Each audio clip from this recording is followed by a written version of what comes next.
in the beautiful Oval Office. Yeah, please, behind you. Quickly on Gaza, did you promise leaders this week that you would not allow Israel to annex the West Bank? Is that something that you I will not allow Israel to annex the West Bank. No, I will not allow it. It's not going to happen. Did you speak with Netanyahu about this directly? Yeah, but I'm not going to allow it. Whether I spoke to him or not, I did. But I'm not allowing Israel to annex the West Bank. There's been enough. It's time to stop now, okay? Yes, please. Jasmine Crockett recently. Jasmine Crockett.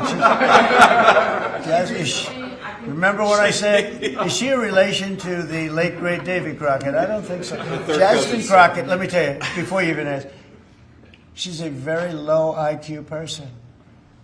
I mean, if we ever had to pass an aptitude test, that's the one should take one because she shouldn't even be in the crowd. So I have no idea what you're going to, but I don't think we should waste our time. This is a low IQ person who I can't even believe is a congressperson.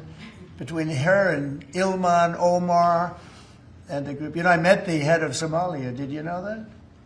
And I suggested that maybe he'd like to take her back, and he didn't want her. He said, "I don't want her." Okay, what else? Go ahead. Let's hear what Crockett said. Go ahead. She compared ICE raids to slave patrol. I want to ask you. To slave? To slave patrol. I want to ask you if you think that there should be consequences for members of Congress who make these types of comparisons or use this type of language. Well, I think she's gone over the line, and I think a lot of the people. Look, the Democrats have become radical left lunatics. They have policies that nobody's going to buy. And, you know, I see what's going on in New York. We're going to have perhaps a communist mayor because it's split up. You know, if the people would get together and have one candidate, they'd have, I think, a pretty good chance. But it looks like maybe they're not going to do that.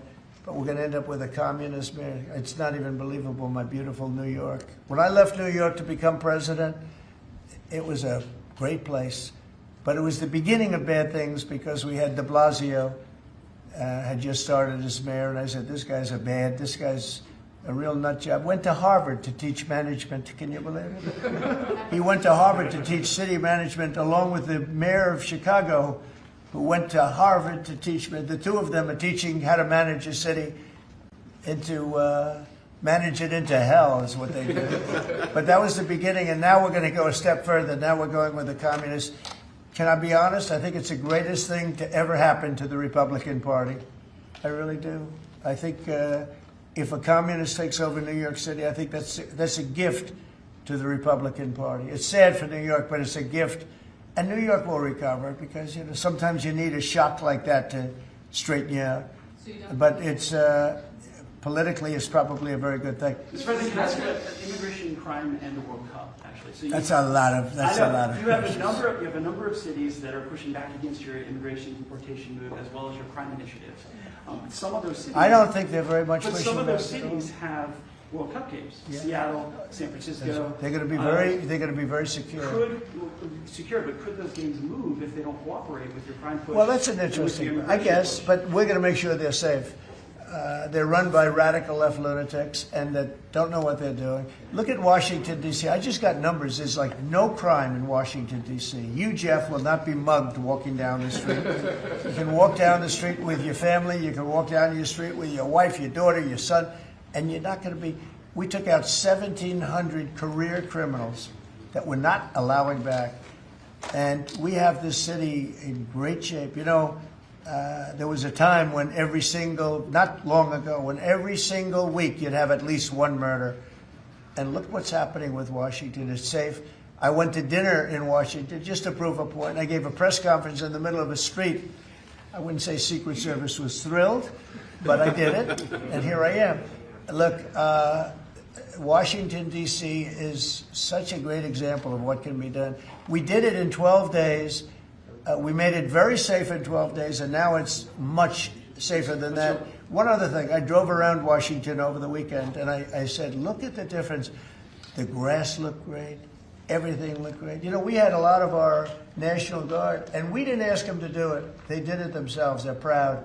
They're great. And they were picking up paper. They were cleaning.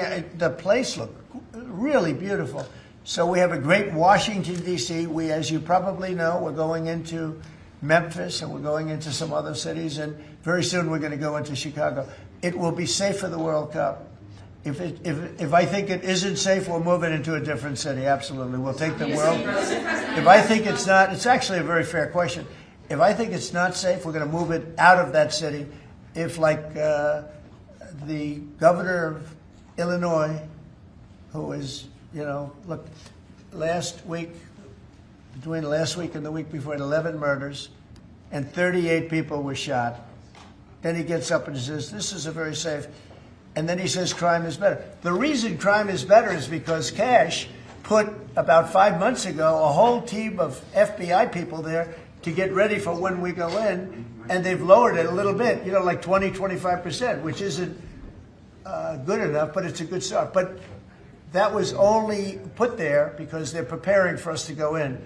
And they've done, by the way, they've done a good job. So then Pritzker gets up, we've lowered crime 25, it's because the FBI was there. So, no, if any city we think is going to be even a little bit dangerous for the World Cup, or for the Olympics, where they have Olympic overthrow, right?